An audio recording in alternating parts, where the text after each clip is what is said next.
Hey, what's up guys? Welcome back. This is the Watsonville Criterium. You might remember it from last year. I had some luck last year. I won it from a breakaway. And this year it is the District Championship Criterium, so I was really looking forward to this race.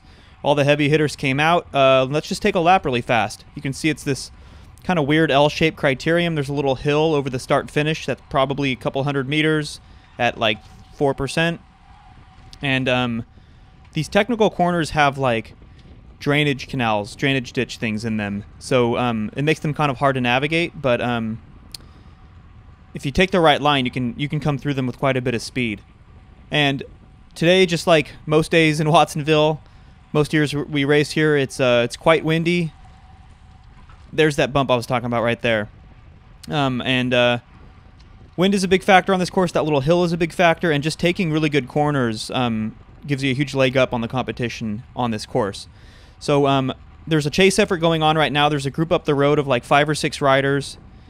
My teammate is up there. It's got the right mix, so I'm thinking that this one's probably going to go the distance, and I really need to move up in position here to make sure that I cover any bridge attempts. You can see that the chase just kind of ended right there. Everyone just fans across the road. Good chance to move up.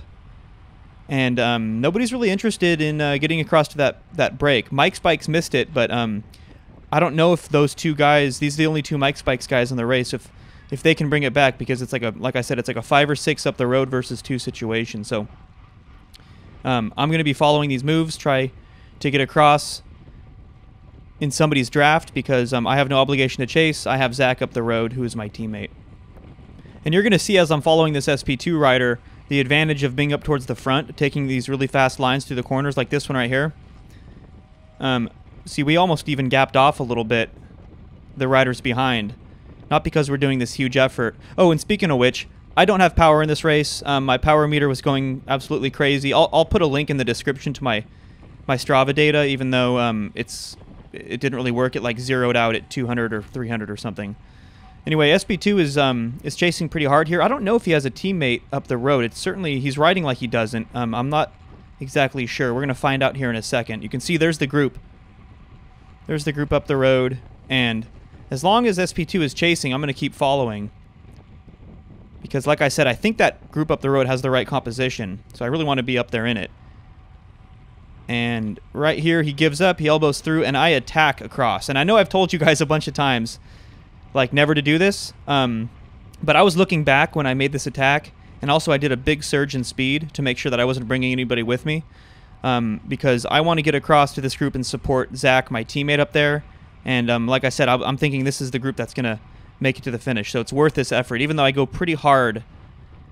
Also, the timing was good because there's a tailwind up this hill to the start-finish line, and it's really hard to follow people in an uphill tailwind. You're not really getting much of an advantage. So here's this group, and let's see. It's got Alto Velo, it's got Clif Bar, it's got my teammate, of course. Oh, and it's got Tobin. He's Donkey Label Racing. I think that's the team he still races with. He is national level cyclocross racer. He's won this race at least a couple of times in the past.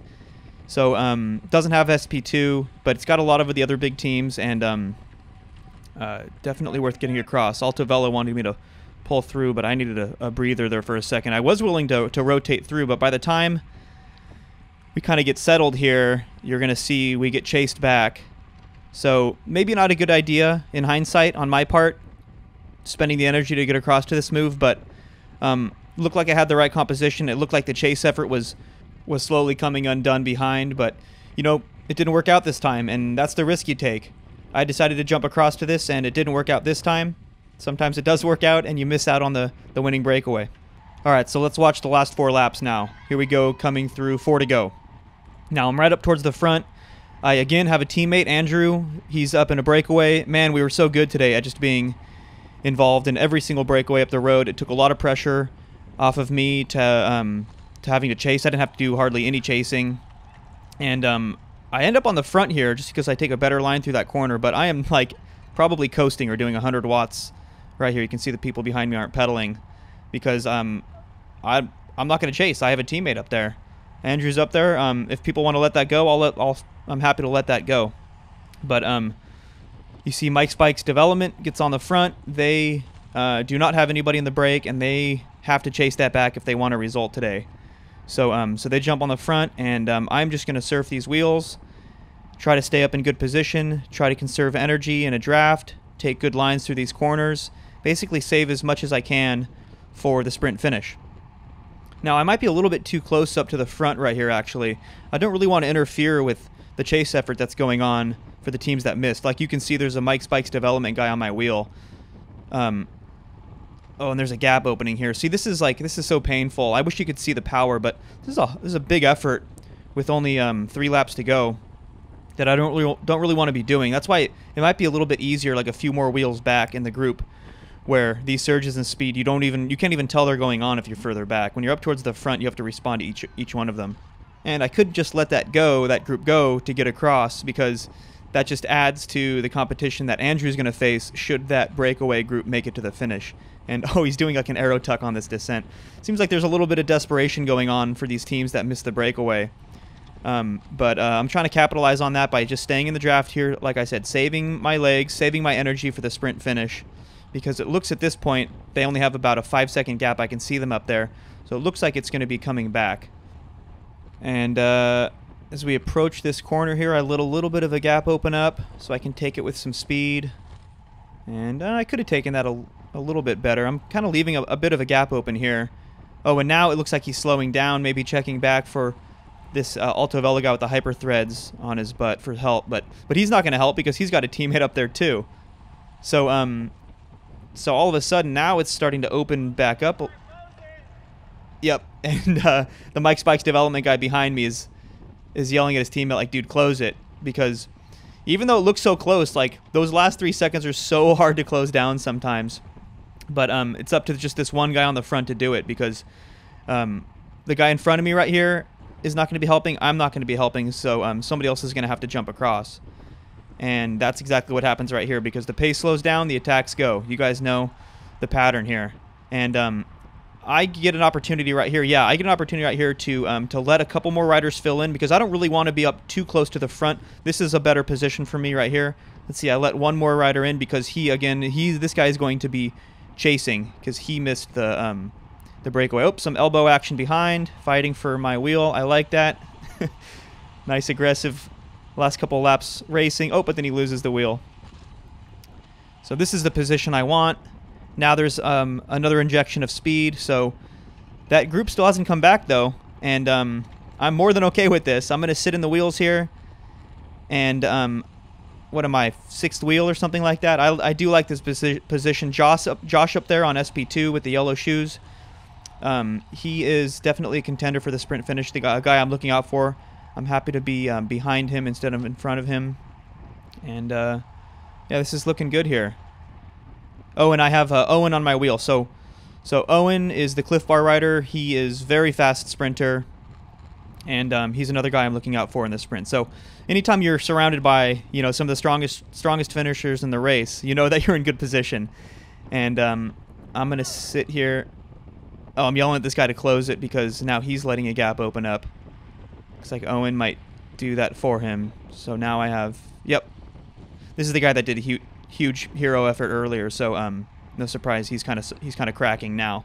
Okay, so now I got Owen in front of me, and then I got Josh in front of him. I really like this position now, and simultaneously that breakaway is being caught. We're coming through, 1 to go. This is the last lap. Good job, Andrew, my teammate on the left. And yeah, 1 2 3 4 5. I'm 6th wheel. This is like pretty much ideal. And let a small gap open up in this corner, that way I can coast through it. And it is a little bit of a crosswind left to right here, so I do want to take the right side, which I find a gap here, which is a little bit dicey, but he left a gap open. SP2 rider left a gap open. I'm more than happy to take that. Remain on Owen's wheel. Where's Josh though? Let's see. Josh is there. Josh knows he wants to be on Owen's wheel too. I'm in good company here, and I give Josh a little bit of a fight here, but I give it up because I realize.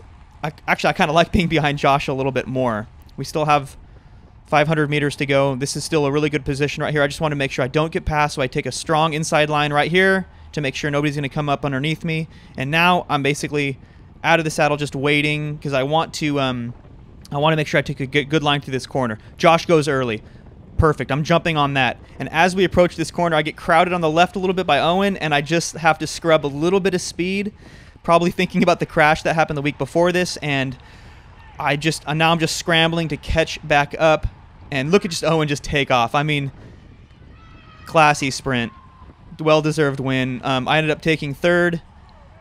That was a tough one, though, and like I was saying, I scrubbed a little bit of speed in that last corner. A little bit spooked by my crash last week, but to be honest, after looking at this footage, it would have made no difference. The win was out of the picture. Owen just outclassed everybody with a monstrous sprint, and happy to take third in districts. Really good result by Alto Velo for leading things out also. And hey guys, thanks for watching another one. Catch you at the next one.